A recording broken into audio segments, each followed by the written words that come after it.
ఓం శ్రీ గణేశాయ నమః. హలో అండి, అందరికీ నమస్కారం. మీరందరు ఎలా ఉన్నారు? నేనైతే చాలా బాగున్నామండి. ఈరోజు నేను సంకష్టహర చతుర్థి పూజ గురించి మీకు చెప్తానండి. అసలు సంకష్టహర చతుర్థి నెలలో ఒక్కసారి అయితే వస్తుందండి. అది ఎప్పుడు వస్తుందంటే పౌర్ణమి తర్వాత వచ్చే చతుర్థిని సంకష్టహర చతుర్థి అంటారండి. ఈ సంకష్టహర చతుర్థి పూజను నిత్య పూజగా కూడా చేసుకోవచ్చండి. అలాగే వ్రతంలా చేస్తే చాలా మంచి ఫలితాలు అనేటివి మనకు ఉంటాయండి. ఏవైనా సంకటాలు ఉన్నప్పుడు, అలాగే ఆర్థిక సమస్యలు బాగా ఉన్నప్పుడు, పిల్లలు మాట వినకపోవడం, మొండి చేయటం, ఇటువంటి ఏ సమస్యకైనా చక్కని పరిష్కారం ఈ సంకష్టహర చతుర్థి పూజ. అయితే ఈ పూజని వ్రతంలా చేయాలండి. మనం వ్రతంలా చేయాలి అని అనుకుంటే మాత్రం ఖచ్చితంగా పీఠాన్ని అయితే మనం ఏర్పరచుకోవాలి. పూజా మందిరంలోనే ప్లేస్ ఉంటే అక్కడ చేసుకోవచ్చండి. నాకైతే అక్కడ ప్లేసు సరిపోదండి. అందుకని నేను పూజా మందిరం బయట పీఠాన్ని అయితే నేను ఏర్పరచుకున్నానండి. మనం సంకష్టహర గణపతి పూజనైతే ముందుగా ప్రారంభించడానికి మనమైతే ఆ రోజు ఉదయాన్నే లేచి తలస్నానం చేసి పూజనైతే ప్రారంభించాలండి. ముందుగా పీఠాన్ని ఏర్పరచుకొని పూజను మనం ప్రారంభించాలండి. ఆ గణనాయకునికి మంచిగా గంధం, కుంకుమ, పూలతో మంచిగా అలంకరించుకోవాలి.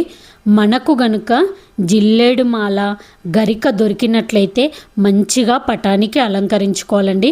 గరికను మనం ఈ సంకష్టహర చతుర్థి పూజ రోజు మనం ఖచ్చితంగా ఆ గణేశునికి అంగపూజ చేసినట్లయితే మనకు చాలా అంటే చాలా మంచి ఫలితాలు లభిస్తాయండి. ఏ వ్రతాన్ని కానీ మనం పూజను ప్రారంభించడానికి ముందుగా ఆ గణపతిని అయితే ఆరాధించాలండి. గణపతికి పూజ చేస్తున్నాం కదా, మళ్ళీ పసుపు గణపతికి పూజ చేస్తున్నాం అని మనందరికీ సందేహం వస్తుంది. మనం పూజించేటటువంటి పసుపు గణపతిని విఘ్నహర్త గణపతి అని అంటామండి. అంటే విఘ్నాలన్నీ తొలగిపోయి మంచిగా ఆ సంకష్టహర గణపతి వ్రతాన్ని మనం ఆరంభించడానికి మనమైతే విఘ్నహర్త గణపతిని అయితే మనం పూజించుకోవాలండి. ఈ వ్రతానికి మనం కలశాన్ని కూడా ఏర్పరచుకోవాలండి. ఒకవేళ మనకు కలశం మన సాంప్రదాయంలో లేదు అని అనుకుంటే మాత్రం ఆ ఒక్కటి వదిలేసి మిగతా పూజనైతే మనం చేసుకోవాలండి.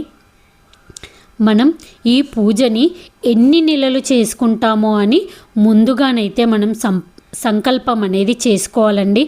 మనకు సంవత్సరంలో 12 మాసాలు ఉంటాయి.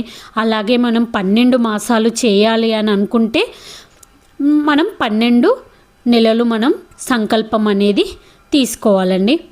నేనైతే ఆ గణపతికి నాకు శక్తి ఉన్నంత వరకు చేస్తానని నేనైతే సంకల్పం అనేది చెప్పుకున్నానండి.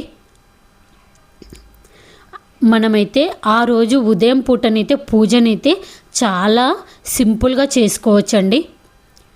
ఉదయం పూట మనం స్వామివారికి అయితే మంచిగా మొక్కుకొని ముడుపునైతే కట్టుకోవాలండి. ఆ ముడుపులో వచ్చేసి 3 గుప్పిళ్ళ బియ్యం కానీ, 5 గుప్పిళ్ళ బియ్యం కానీ, అలాగే ఒక ఖర్జూరము, వక్క, స్వామివారికి తాంబూలము, మనకు కలిగినంత దక్షిణ అనేది పెట్టుకొని మనం ఆ గణపతిని మంచిగా మనసులో మనకి ఎటువంటి కష్టం ఉన్నా సరే మంచిగా మనం మొక్కుకొని 21 ప్రదక్షిణలు చేసి మనమైతే ముడుపునైతే కట్టుకోవాలండి. మళ్ళీ సాయంత్రం మనం ఏ పనులున్నా సరే అవన్నీ ముగించుకొని సాయంత్రం మళ్ళీ వచ్చి తలస్నానం అనేది చేసి మనమైతే ఆ సంకష్టహర గణపతి పూజనైతే ఆరంభించాలండి. మనం పొద్దున ముడుపు కట్టుకునే బియ్యాన్ని సాయంత్రం మనం స్వామివారికి ఇష్టమైనటువంటి పరమాన్నం కానీ, అలాగే ఉండ్రాల పాయసంగా కానీ లేకుంటే కుడుములుగా కానీ చేసి మనం ప్రసాదాన్ని సమర్పించాలండి. అలాగే పంచామృతాలతో మనం గణపతిని అభిషేకించుకోవాలండి. అలా అభిషేకించుకోవడం వల్ల ఆ గణేశుడు సంతృష్టి చెంది మనకైతే మంచి ఫలితాలు అనేటివి అందిస్తాడండి. ఈ సంకష్టహార పూజ చేసి అన్ని సమస్యలు గట్టెక్కిన వారు చాలామంది ఉన్నారండి.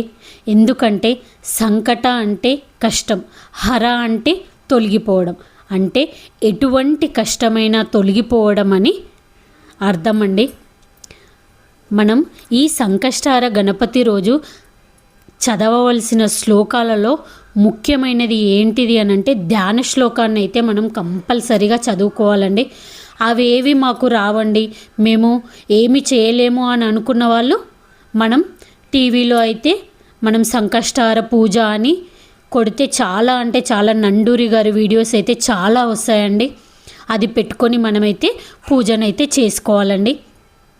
ఈ విధంగా మనం స్వామివారికి సంకటనాశన గణేష స్తోత్రాన్ని కూడా మనం మనకు తోచినంత అంటే మనకి ఎన్నిసార్లు పఠించుకోవాలి అని అనుకుంటే అన్నిసార్లు కూడా ఈ సంకటనాశన గణేష స్తోత్రాన్ని అయితే మనం చదువుకోవాలండి. మనము పిల్లలు మొండికేసినా కానీ ఈ సంకటనాశన గణేష స్తోత్రాన్ని కనుక మనం పిల్లలతో చదివించినట్లయితే, అలాగే చదవడంతో పాటు రాయించినట్లయితే పిల్లలైతే చాలా మంచి మాట వింటారండి. మనం ఈ సంకష్టహార గణపతి పూజనైతే ప్రతి ఒక్కరు కూడా ఆచరించాలండి. అలా ఆచరించి మన కష్టాలన్నీ పోగొట్టుకోవాలని మనమైతే అందరం ఈ పూజనైతే ప్రారంభించాలండి.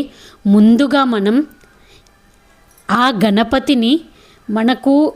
గణపతిని పూజిస్తే కనుక మనకు చాలా అంటే చాలా మంచిగా అనిపిస్తుందండి. అలా పూజ చేసుకోవడం ఇవన్నీ కూడా చాలా మంచిగా అనిపిస్తుందండి. నేనైతే ఈ విధంగా స్వామివారికి అయితే మంగళ నీరాజనంతో పూజ అనేది కంప్లీట్ చేసుకొని అలాగే మనం అర్ఘ్యాలను కూడా సమర్పించాలండి. ఆ తర్వాత మనం సంకటనాశన గణేశ వ్రతంలో ఉన్నటువంటి వ్రత కథలనైతే మనం అన్నీ చదువుకోవాలండి. చదువుకొని చంద్రునికి కూడా అర్ఘ్యాలు అనేవి సమర్పించి మనమైతే పూజను అనేది కంప్లీట్ చేసుకోవాలండి.